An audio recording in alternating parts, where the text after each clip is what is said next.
Santísima Trinidad, Sábado Santo, Santa Iglesia. De Adrian Von Speyr. Textos de la Palabra y la Mística, tomo 2. Mística objetiva. Obras póstumas, tomo 6. Traducido por Ricardo Aldana y Juan M. Sara. Leído por Lorenzo Carrera. Año de publicación en español, 2012. Editorial St. John Publications. Esta publicación es gratuita y puede ser compartida libremente sin ánimo de lucro. Existe también en digital. Para adquirirla, visite baltasarspeyr.org. Santísima Trinidad. La Palabra y la Mística, tomo 2. Mística objetiva, capítulo 4. Modo de ser de la Trinidad. El eterno ser cara a cara de las tres personas en la eterna unidad es intercambio en eterna adoración recíproca, diálogo y oración en uno. Y aunque la reciprocidad está fundada eternamente en la unidad, el acto eterno de oración es activo y decisivo, en un siempre más de determinación de cada persona. De esto no se puede hablar de otro modo que empleando simultáneamente afirmaciones sobre el ser y el devenir. En cada diálogo de oración divino, los perfiles se vuelven más claros, más firmes y afirmados, pero cada resultado es eternamente verdadero y por ende es desde siempre verdadero. El acontecimiento del devenir más claro coincide con el acontecimiento del devenir o ser mismo de Dios. Sin embargo, para el que tiene la gracia de escuchar el diálogo divino, es como si viera acontecer esa verdad en el siempre ahora del mirarse. La afirmación que acontece en cada momento origina siempre nuevo amor, y el amor que acontece en cada momento siempre nueva claridad. En cuanto todo acontece en un siempre más, ser y actuar apenas pueden distinguirse. Y no existe ningún diálogo y oración que fuera tan activo y tan eficaz como el diálogo y la oración de Dios. Así, cada persona a la que le toca el prodigio de ser adorada por las demás, siempre prodiga de inmediato lo recibido a las otras. El Hijo, que es adorado por el Padre y el Espíritu, regala al Padre lo que el Espíritu le da adorándole, y regala al Espíritu lo que el Padre le da. Esta distribución en Dios es muy importante para nosotros, hombres, porque nos muestra que todo lo que es parcial e incompleto debe ser constantemente trascendido. Un hombre que reza correctamente y en la oración percibe la respuesta de Dios, debe compartir de inmediato la respuesta. Si adora al Hijo, poniendo los ojos en Él, ha de comprender que el Hijo no guarda para sí nada de lo recibido en la oración, e igualmente debe dejar pasar el don de la respuesta divina a través de sí, y de ese modo hacerse digno de encontrar también al Padre y al Espíritu. Siempre se dejará conducir según el ejemplo del diálogo divino. Un ejemplo: yo te amo y confío en ti. Poseo también una confianza teórica en la Iglesia. En una situación difícil, busco tu consejo y tú me lo das, pero tu consejo es el consejo de la Iglesia. Así es ampliada mi unilateralidad, que solo se dirige a ti, porque tu respuesta es la de todos los creyentes, la respuesta de Dios en la Iglesia. De un modo análogo, rezaría de modo parcial quien siempre se refiera con preponderancia únicamente al Hijo o a un santo. Si su oración es auténtica, entonces aprenderá a ver que el santo es un paso, sí, que el Hijo mismo conduce siempre al Padre y al Espíritu, y que la respuesta divina, por tanto, siempre es trinitaria. Revelación trinitaria en el Hijo. Los 3 discípulos que en el Tabor han percibido la voz del Padre acerca del Hijo, participan en una revelación del Dios Trino, pues la manifestación de la voz desde el resplandor de luz depende del Espíritu. Siempre es el Espíritu quien procura el intercambio entre Padre e Hijo. En Dios nunca existe un ser en dos sin el tercero. Los discípulos entre los cuales el Señor permanece vislumbran algo de su ser Dios, pero los signos y el revelarse de ese ser Dios son mediados por el Padre y el Espíritu. En el Jordán, esto es confirmado sobre todo por el Espíritu, en el Tabor por la voz del Padre. El Hijo nunca quiere manifestar a los hombres su ser Dios en una separación de la Trinidad, ni siquiera en una manera provisional, para poder más tarde conducirlos a la vida trinitaria. Por cierto, para los discípulos, las manifestaciones del Padre y del Espíritu son, en primer lugar, exaltaciones de la gloria del Hijo, que acontecen en favor de la revelación de su filial ser Dios. Pero ese ser Dios es objetivamente demostrado por el ser Dios del Padre y del Espíritu. De un modo análogo a como el Dios uno y trino se sirve de un santo para manifestarse más claramente en la tierra. Y la analogía es real e interior, pues el Hijo de Dios es el santo por excelencia. Así, en él se anuncian ambas cosas. Por una parte, en él se manifiestan Padre y Espíritu, para demostrar la naturaleza divina del Hijo. Por otra, sirviéndose del ser hombre del Hijo, el Dios Trinitario, con el Hijo en sí, demuestra cómo puede manifestarse en la santidad de un hombre santo. La humanidad de Cristo es utilizable trinitariamente en ambos sentidos. En los milagros del Señor, la situación es un poco diversa. Los milagros dan testimonio del Hijo. Son como luces que iluminan el interior de su divinidad y la dejan aparecer y acercarse a los hombres desde el ser absconditus. Y en la resurrección se abre otro aspecto. Mientras el Hijo permanece en su misión terrena, da testimonio tanto del Padre como del Espíritu. En la resurrección, da testimonio al mismo tiempo de sí mismo. Como un artista que firma su cuadro, como un actor que después de la representación se presenta ante el público. El Hijo puede hacer esto al final, una vez que ha prodigado todo lo que era suyo. Ha depuesto su divinidad en el sufrimiento, restituido el Espíritu al Padre, renunciando a su humanidad en la muerte.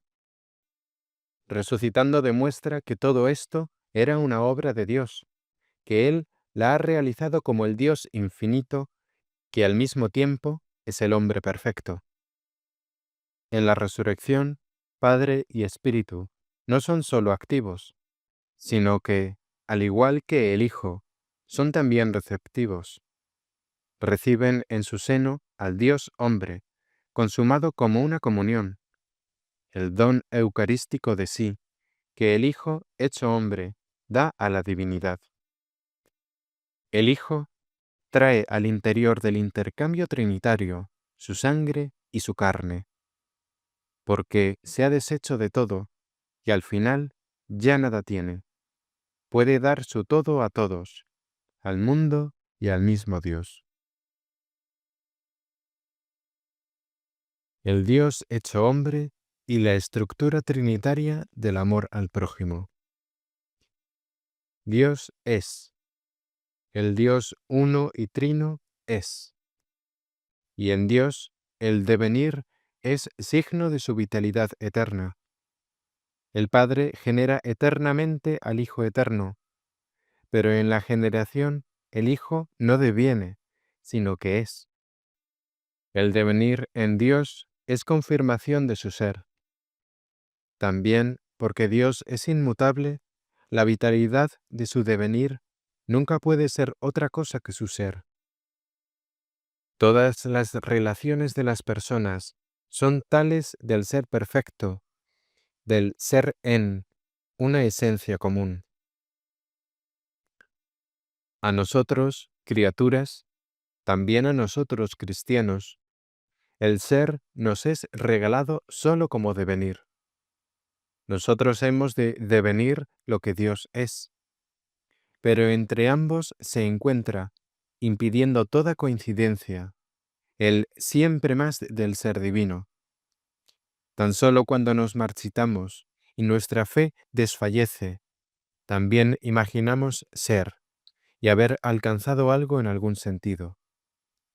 Nuestras mejores prestaciones, en el ámbito del pensamiento, del arte, de cualquier profesión, están en el mejor de los casos bajo el signo de nuestro devenir. Todas tienden hacia un ideal que podría denominarse correspondencia obediente a todo lo que Dios nos exige y que nosotros nunca comprendemos en su plenitud y por tanto tampoco podemos alcanzar. Si Dios fuera solo unipersonal, para nosotros su perfección radicaría en una especie de satisfacción de haber alcanzado. El perfecto comprendería lo perfecto, obraría lo perfecto, y se bastaría a sí mismo en splendid isolation. Nuestra vida entre los hombres estaría entonces en una contradicción trágica frente a ese modo de ser del Dios uno. Ahora bien, Dios es trinitario. Dios tiene a Dios, con el cual Él es perfecto, con quien actúa en la unidad perfecta, alcanza permanentemente lo perfecto, que es tan perfecto para el Padre como para el Hijo y el Espíritu. Mientras esto suceda en la unidad del Dios Trinitario en el cielo, nosotros podríamos quizá recibir un presagio lejano de ello, y encogiendo los hombros decir, muy bien, para ellos es fácil, no chocan contra ninguna resistencia, siempre encuentran al Dios perfecto, que es también perfecto en su querer y en su intención.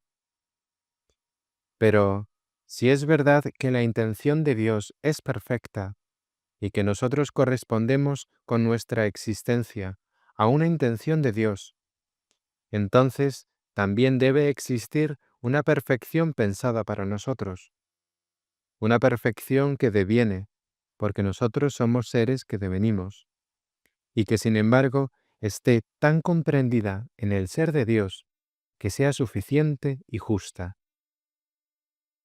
Y porque nosotros padecemos necesidad, Dios nos envía a su Hijo, que aun como hombre permanece Dios, que lucha con nuestras dificultades y las supera, pero es atacado por ellas de modo tan intenso que finalmente muere en la cruz, y que a pesar de ello, mientras fue hombre, nunca dejó de ser perfecto. Ahora bien, esa perfección no es propia solo del Hijo de Dios, sino que es el parecer de la perfección trinitaria en una existencia humana. Él vive en el Espíritu Santo que recibe y en la visión del Padre con quien habla en la oración y cuya voluntad realiza. Él mismo nos enseña cómo ser perfectos, como lo es el Padre en el cielo, realizando la voluntad del Padre, siguiendo su palabra filial. Él nos enseña a rezar, Padre nuestro, y nos da constantemente, en su propia transparencia y en su carácter inacentuado, una representación del ser del Hijo Eterno en el Padre Eterno.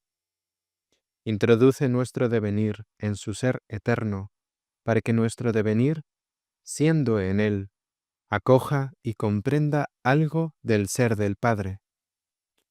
Si contemplásemos al Hijo aisladamente, Si entresacásemos los pasajes del Evangelio en los que a lo sumo pudiera decirse que Él alude y remite a sí mismo, entonces nuestra fe se secaría tan rápido como si nosotros viviéramos para nosotros mismos.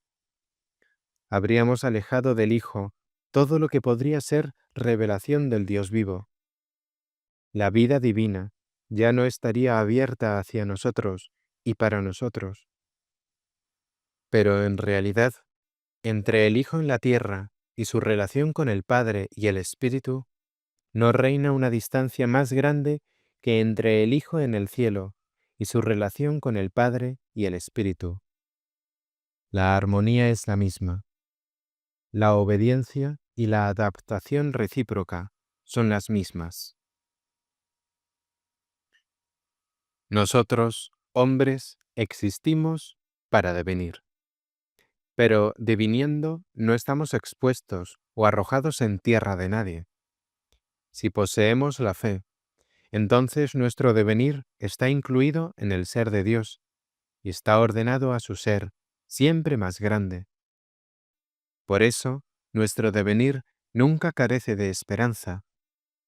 Las cosas que Dios nos da para hacer posible nuestro devenir en Él, fe, esperanza, caridad, son cosas que en Él son y poseen la cualidad del absoluto. Y no puede decirse que nos las da mermadas, de un modo solo relativo. Simplemente nos las regala, nos las vierte en nuestro devenir, para que nosotros, portados por ellas, tendamos hacia su absoluto. La gracia puede hacer perfecto lo imperfecto. Esto es lo mismo que afirmar: la gracia puede transponer algo del ser de Dios en nuestro devenir. Visto a partir del hombre, pueden existir actos o estados que parecen perfectos, ciertamente si son medidos según las medidas accesibles a nuestra limitación. Pero aquí, enseguida se debe añadir que nosotros no sabemos qué aspecto tienen esas obras vistas desde Dios, ni tampoco podemos recibir una mirada en su carácter total. En el caso de ciertos actos realizados por santos, no vemos cómo podrían ser aún más perfectos, pero lo que nosotros vemos en ello es siempre finito. No se sabe, por ejemplo, si el santo no hubiera podido realizar esa acción aún antes, o lo que podría hacer si fuera aún más perfecto. En todo caen sombras de finitud y de relatividad. Esto lo saben mejor que nadie los mismos santos, y por ello hallan insignificante todo su actuar. Pero los dones de Dios, y en especial sus misiones, son absolutas, como lo son la obediencia del Hijo, la pureza del Espíritu, etc. Y en nuestra recepción obediente de sus tareas, Dios nos da a gustar algo de su carácter absoluto, en esa sobriedad absoluta que obedeciendo conquistamos frente a nuestro actuar. Por ese motivo, el santo no tolera que se tome en serio el lado subjetivo de su experiencia, aun suponiendo que una tal experiencia se presentara de modo irrefutable. Aun si, por ejemplo, un santo fuese sorprendido en un rapto de oración, pues o Dios mismo lo ha raptado en un éxtasis, o todo no era más que una actuación tramposa. No se da una tercera posibilidad. Cristianamente, no existe ninguna posibilidad seria de demostración de un estado subjetivo supremo. Sería una actitud claramente falsa. Quien escenifique su propio ascenso hacia Dios, es decir, quien quiera dominar por sí mismo, ya ha rechazado la vida trinitaria. Lo absoluto solo existe allí donde se nos ofrece a nuestro devenir, en la pura gracia, que para nosotros es sin medida e inconmensurable. Si lo absoluto fuera mensurable por nosotros, entonces lo habríamos alcanzado, y lo seríamos nosotros mismos. Todo esto vale para la vida eterna. En el cielo seremos sencillamente aquellos que Dios planeó que fuésemos. Allí participaremos de otra manera en su carácter absoluto. Quizá incluso participaremos en su devenir trinitario, en el seno de su ser absoluto. Allí nos habrá comprendido completamente en sí mismo, mientras que ahora introduce su ser en nuestro devenir. Su gracia nos es ofrecida como seres que devienen, que son en camino hacia la eternidad. Si ahora ya fuéramos seres que simplemente son, entonces también podríamos ser absolutamente malos. Cristo es hombre y manifiesta al Dios uno y trino. Es Dios hombre. Esa unidad vive también en sus acciones, aun si muchas puedan parecer acciones meramente humanas, para quien no tiene fe, o aun si nosotros nos figuramos tener que discutirlas desde nuestro punto de vista. Para los creyentes, todas sus acciones son expresión del ser trinitario. Donde el amor es absoluto, allí está contenido lo trinitario. Dios ama a Dios, pues Dios tiene a Dios como a su prójimo. Cuando Dios hombre ama a los hombres, sus semejantes, entonces Él también ama a su prójimo. Pero lo hace con el mismo amor, puesto que es Dios, con el que Él en Dios ama al Padre y al Espíritu. En el amor de Cristo al hombre permanece intacto el amor trinitario. Así, para el creyente, el amor cristiano es una puerta segura para permanecer en contacto con el amor divino trinitario. La expresión Dios es, nosotros devenimos, quizá nos suene demasiado teórica. El complemento práctico radica en el amor del Señor al prójimo. Si se toman las dos expresiones juntas, se ilumina la estructura de la secuela. Al mismo tiempo, se hace manifiesto el primado del amor de Cristo, que es divino, y que nosotros debemos entregarnos a ese amor para llegar a amar por nosotros mismos. Superándola, el amor clarifica la distancia entre Dios y hombre, de modo semejante a lo que sucede en la vida sexual. Meditemos esto una vez más, de modo más preciso. En su amor recíproco eterno, las tres personas en Dios son el amor por antonomasia.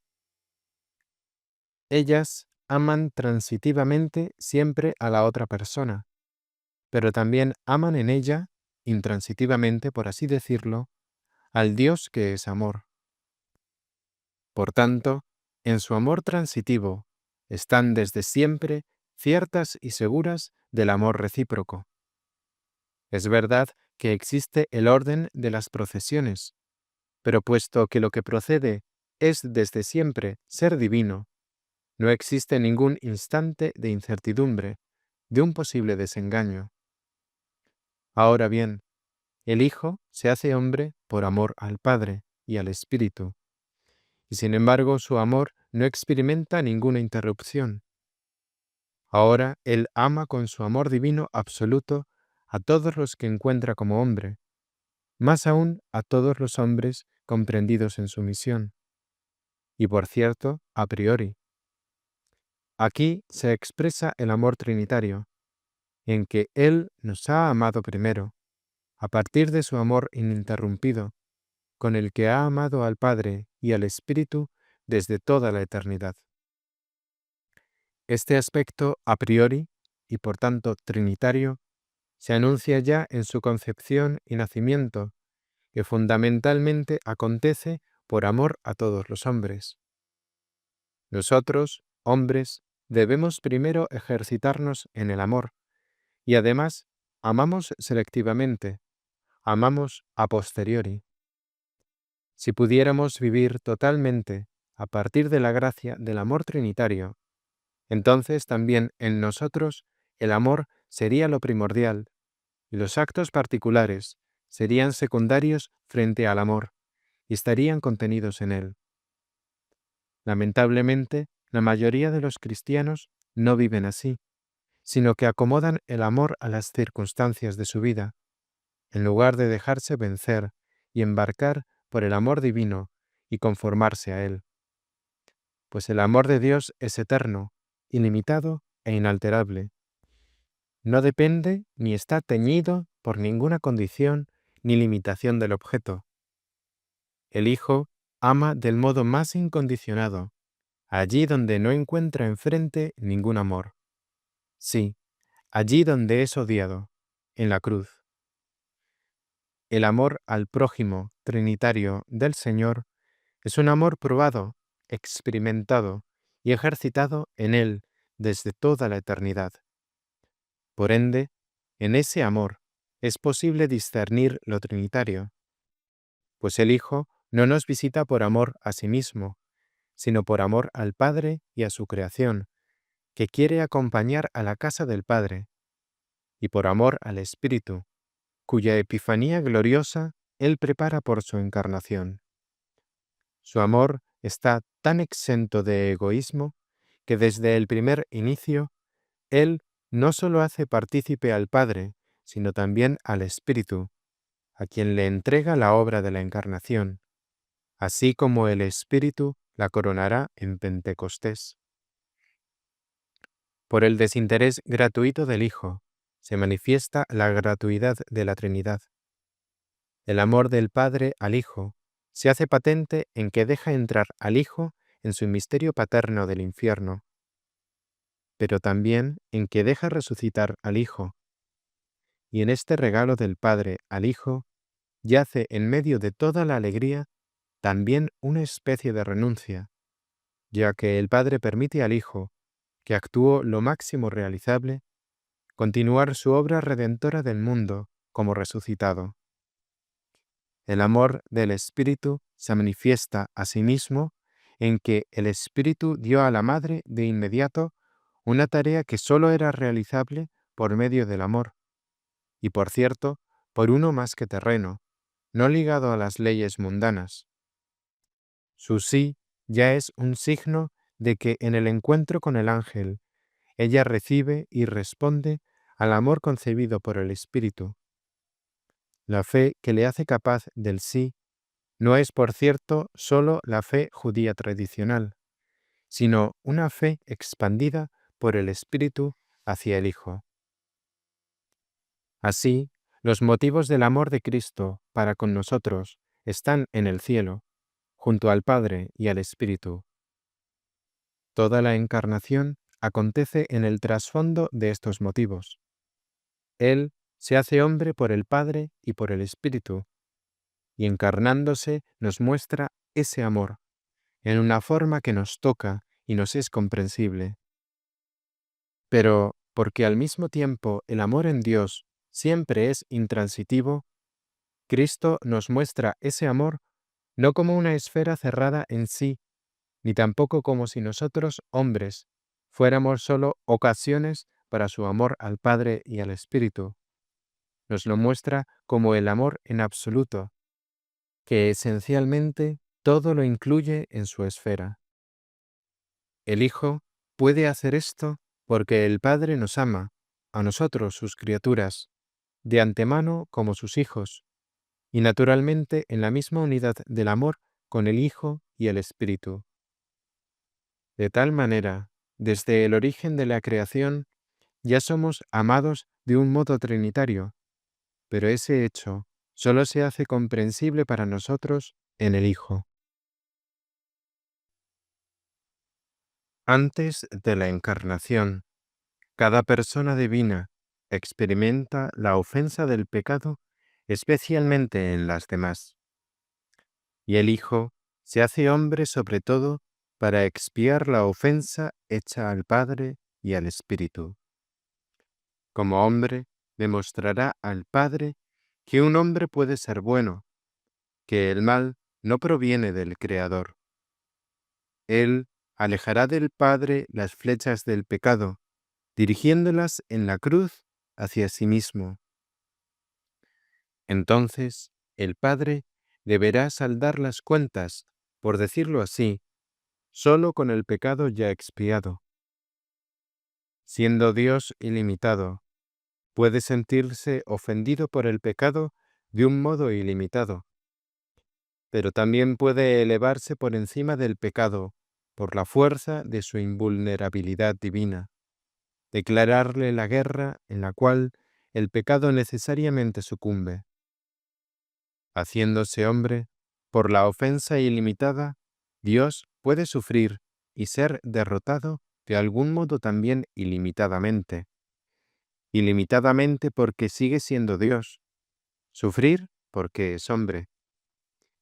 Este poder único de Cristo le hace mediador. Medio que une entre el Dios Trinitario y toda la humanidad. Y el cristiano participará en este oficio mediador, gracias al cual él, como todo el mundo, tiene parte en la redención. Si llega a entender el amor, así como el Señor lo comprende en el mandamiento principal. Cristianamente, entonces, no existe ningún amor personal entre los hombres que no deba participar en la mediación de Cristo y por tanto no esté incluido en el amor divino. El amor de Cristo es oficio ministerial, es algo instituido como norma para toda la humanidad, que debe continuar cuando Él ya no permanezca en la tierra de modo visible. Esa norma que Él funda como algo permanente es lo objetivo, lo ministerial en la Iglesia, que como tal, independientemente de nuestro devenir, participa en el ser de Dios. Esto puede muy bien ser asumido por nuestra subjetividad, pero pertenece a la gracia de Dios, donada al mundo de los hombres. No es el producto de una lucha humana, subjetiva, con Dios, sino de una unificación objetiva de lo divino con lo humano, así como ha sucedido fundamentalmente por la encarnación. Y la objetividad de esta norma es vida, no muerte. En primer lugar, para el sacerdote. El sacerdote no debe ver el oficio ministerial, que asume y administra, en una contraposición con su vitalidad subjetiva, como algo yermo, formal, sin vida. El ministerio como tal vive de la vida divina, y el sacerdote debe guardar y distribuir precisamente esa vida. Y a esta vida no le está permitido volverse sosa por la falta de vida de los hombres. Dios nunca se cansa de su vida, mientras que el ser cristiano del cristiano puede cansarse y morir. En el ministerio, sin embargo, gracias al Dios incansable, existe a disposición de los cristianos una fuerza contra el cansancio. Esto es un fruto de la muerte del Señor, que murió como hombre, para que nosotros vivamos y poseamos ya en su muerte la semilla para la resurrección. En el Señor, vivir y morir son ambos del mismo modo expresión del amor, de la vida eterna, y el ministerio eclesial vive como tal esencialmente de ese morir y vivir de Cristo. Conforme a su oficio ministerial, el sacerdote debe morir así, para vivir en y para el Señor. Debe renunciar de tal modo que el Señor pueda hacer algo que viva para él. Por tanto, también el ministerio es trinitario.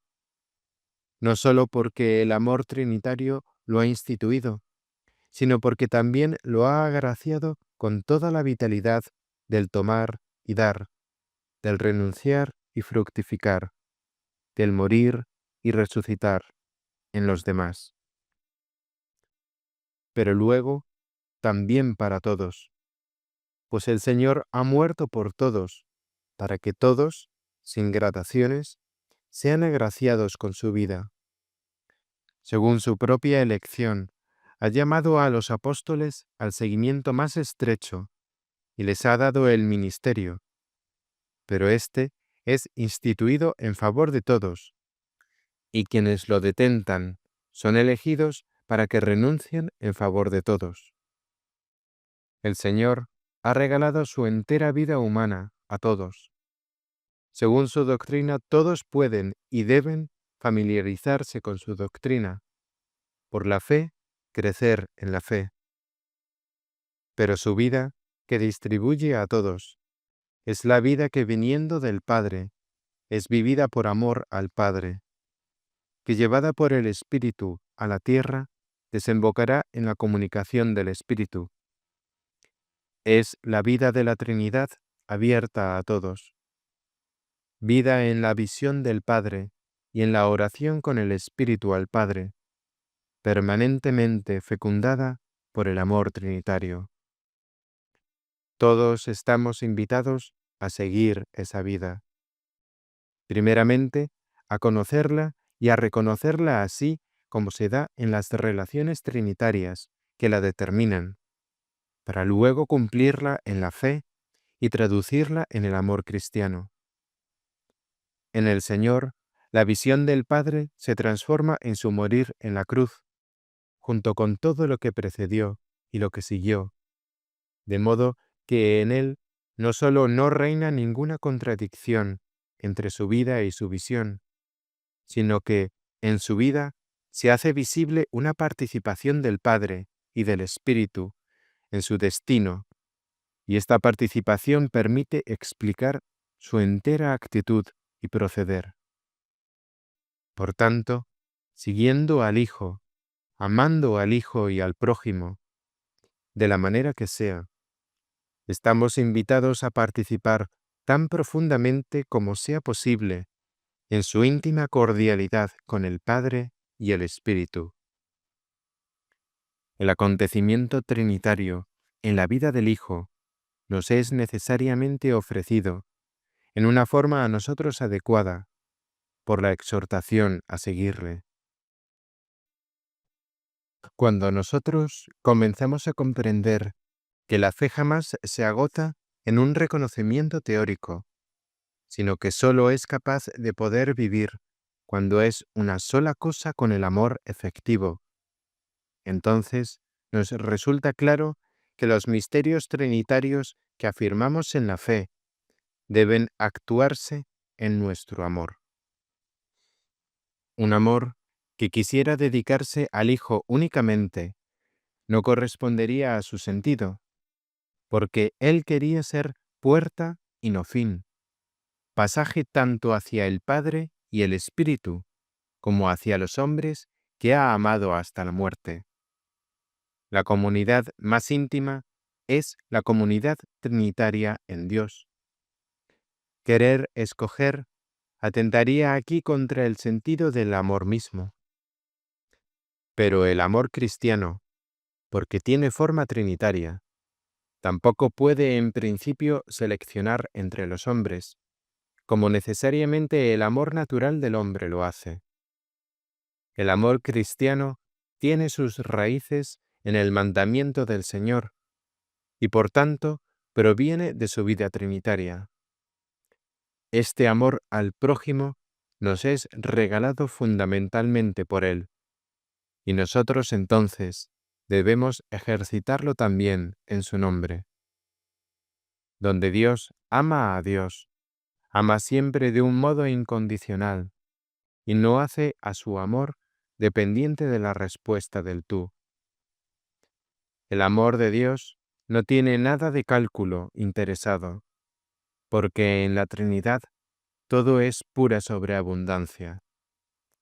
También el Hijo encarnado ama de este modo, a pesar de todas las decepciones que experimenta con nosotros. El mandamiento del amor al prójimo que Él pronuncia no es ninguna concesión a nuestra debilidad y finitud.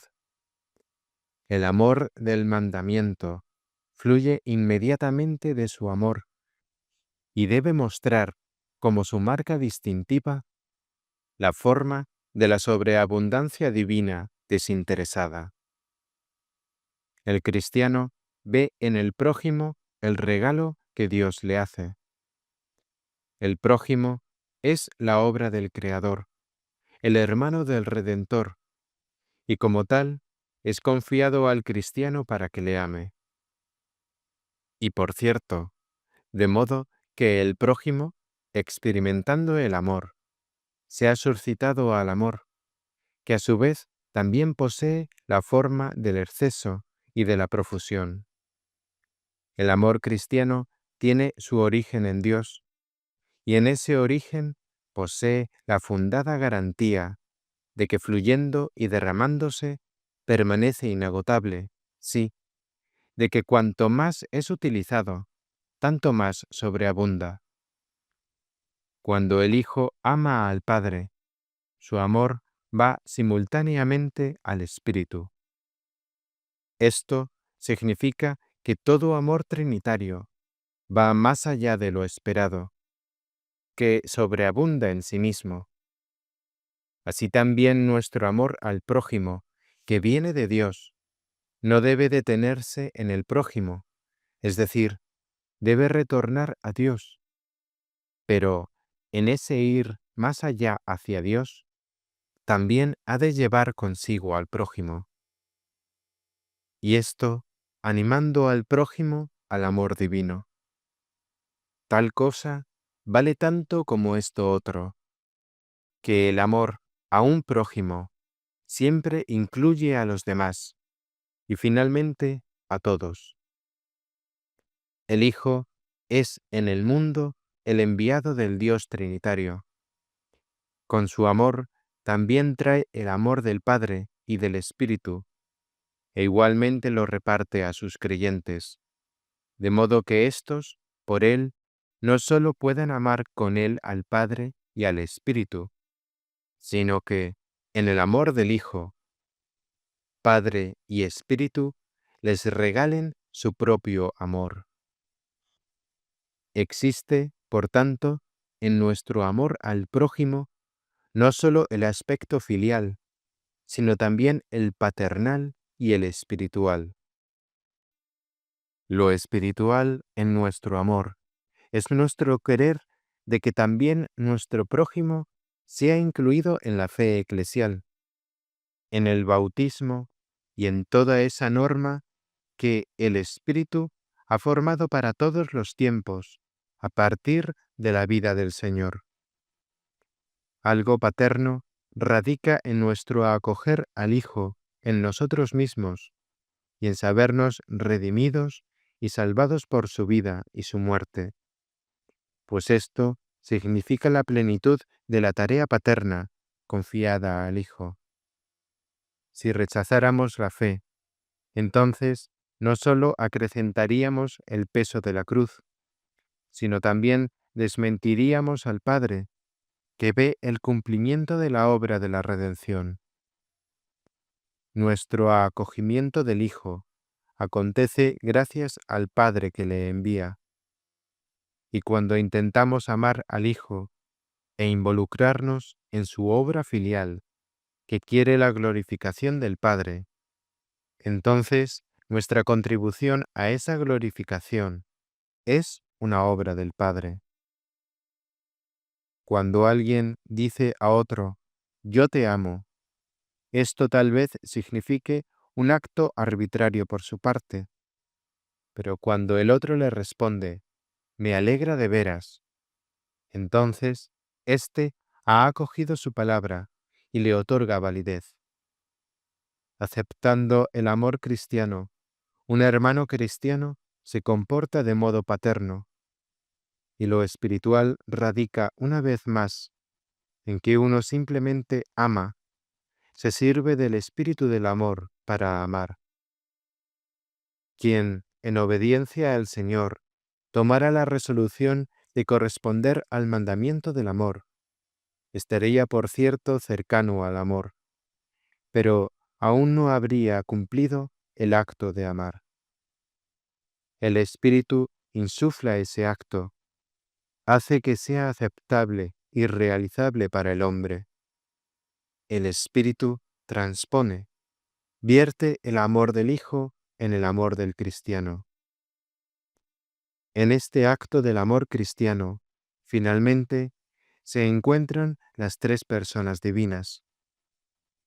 El acto brota del ejemplo y del mandamiento del Hijo, del amor del Espíritu, y va hacia el prójimo, detrás del cual está el Padre como Creador. Ese prójimo que el Padre en su providencia nos envía y hace que nos encuentre. Los apóstoles oyen la llamada del Señor, porque el Padre los ha puesto en su camino y les ha abierto los oídos. Ya como Creador, el Padre ha ordenado todas las cosas hacia el Hijo. Antes de la encarnación, el hombre pecador era demasiado débil para despegarse por sí mismo efectivamente del pecado. En la antigua alianza, él tenía la promesa y la ley, pero la gracia aún no poseía la plena y presente realidad que sí tenía el mundo terreno, y también el pecado y la tentación. Palabras particulares resonaban desde el mundo de Dios por medio de la tradición y los profetas. Sin embargo, el esfuerzo necesario para llenar la tensión y la discordia entre el mundo de Dios y el de los hombres superaba las fuerzas del hombre. El Hijo, haciéndose hombre, salvó la distancia. Pero si nosotros no estamos atentos, nos amenaza ahora un peligro diverso: ver en el Hijo tan solo al hombre, y considerar su saber del Padre y su existencia en el Espíritu como algo abstracto y de nuevo como algo irreal. De aquí la elemental importancia de una contemplación trinitaria del Hijo. Él es para nosotros la luz trinitaria. Así como un sacerdote, aun cuando no desempeña funciones ministeriales, no puede deshacerse de su carácter sacerdotal. Del mismo modo, tampoco Cristo podría hacerlo respecto de la Trinidad. En el trato con Él no se puede abstraer nunca, ni por un instante, de la Trinidad. Y nosotros no solo podemos contemplar desde fuera cómo el Hijo vive del Padre y del Espíritu, debemos gustar de la comida que Él come y nos sirve. Solo de este modo aprendemos a conocer lo que es el amor cristiano. No es lo que el hombre se representa y lo que cree poder definir. El mandamiento del amor debe ser comprendido y seguido en el Espíritu y en el sentido de Dios, y este Espíritu es trinitario. El carácter trinitario del amor no es un trasfondo meramente objetivo e irrealizable para nosotros, pues vemos claramente cómo ese carácter se abre, se actúa y se explica para nosotros en la vida del Hijo. Así debemos dar a nuestro amor ese apego que tiene en el Señor, rodearnos de pensamientos que sean sus pensamientos. Ya un sabio de este mundo, un hindú, por ejemplo, que tome en serio su creencia, no se quedará en una mera contemplación de las sentencias de su fe. Intentará apropiarse del espíritu mismo de la doctrina. Los ayunos severos, la meditación permanente, no son sin más su religión. Para comprenderle, debemos preguntar por qué hace lo que hace, a qué espíritu responde, y lo que en un maestro mundano sentimos como algo natural, debería sernos aún mucho más evidente en el cristianismo. Vida cotidiana y Trinidad. Ver gracias a Cristo. Cristo quiere introducirnos en el misterio de la Trinidad de Dios. Quien me ve, ve al Padre, y nadie va al Padre sino por mí. En el Hijo del Hombre, es verdad, lo divino se ha hecho tan cercano a nosotros que estamos inclinados a olvidar la divinidad del Hijo en el seno de la Trinidad. Muchas de nuestras oraciones son a menudo casi halagos insinuantes. No miran a la infinita majestad divina, sino a un producto de nuestra fantasía y de nuestros píos deseos. Jugamos despreocupados con expresiones como «Solo soy una nada en tus manos, tú lo eres todo», o «Porque quiero todo lo que tú quieres todo lo que yo quiero». Recientemente estoy leyendo con frecuencia tales afirmaciones, que son irritantes porque juegan con la donación total. Suenan muy elevadas, pero en realidad todo es reducido a mi propia medida.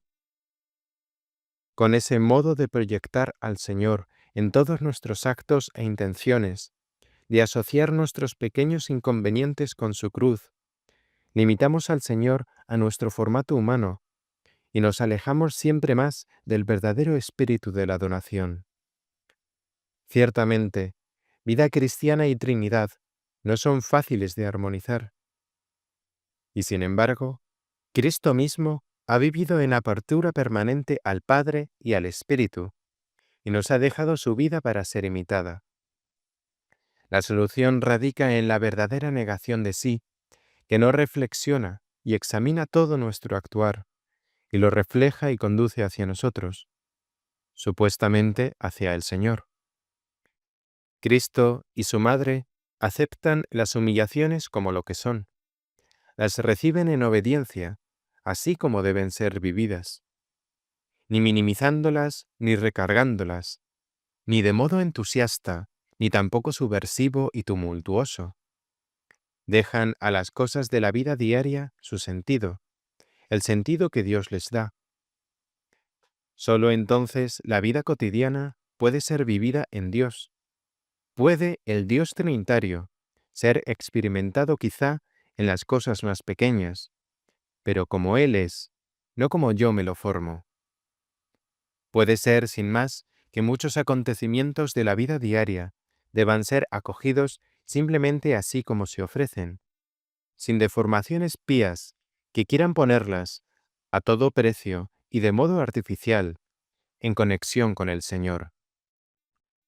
Solo lo que humanamente es comprendido de modo correcto puede también transmitirnos una correcta relación con Dios. Esto no es fácil. Hoy por la mañana vi una gran luz. Primero era simplemente bella, ni limitada ni ilimitada. Solo era llamativo que descendía verticalmente desde el cielo en un gran haz de luz. Mientras la veía, no era libre para otra cosa que para esa visión. De momento, no existía nada más. Luego llegó un movimiento a la luz, y se mostró que era un haz de luces, de tres, que juntas formaban inconfundiblemente solo ese haz. Siempre mirándolo, supe que solo se lo comprende si se entiende que el haz es su propia suma, y que la belleza del haz singular, que se mostraba muy claramente, era increíblemente bello, siempre vuelve a integrarse necesariamente en la luz total. Y nunca se veía la suma de los dos, o solo uno, o la suma de los tres. Comprendí que era una imagen de la Trinidad. Sería imposible, por ejemplo, comprender la relación del Padre y del Espíritu sin el Hijo, etc. Quien me ve, ve al Padre. Por cierto, no como si los rasgos del Hijo fueran los mismos rasgos del Padre, o como si fueran simplemente una obra del Padre en la que pudiera inferirse al artista. El Hijo es la revelación regalada por el Padre, revelación que efectivamente solo puede ser vista en la fe. Y aquí, Padre representa en el fondo a todo el Dios trinitario. Si un amante le dijera a su amado, «Cuando me miras ves el amor», entonces uno estaría inclinado a poner este reparo. El amor es algo abstracto y tú eres concreto. Pero yo veo en ti al amante y al amado, y sé del amor que te hace tal. Así, el creyente puede ver en el Hijo al Padre que lo genera y lo ama, y por el cual es amado. Puede ver al Padre en su relación y actuar con el Hijo, y, gracias al Hijo, con todos los hombres. Y en esta visión, el Padre no aparece como una idea abstraída, sino en la relación concreta al Hijo concreto. También en la vida eterna veremos al Padre en el Hijo, por los hijos que el Hijo nos ha abierto y que el Espíritu ilumina. Lo que seremos, lo que Padre, Hijo y Espíritu habrán hecho de nosotros, nos capacitará para mirar en la unidad de la luz trinitaria.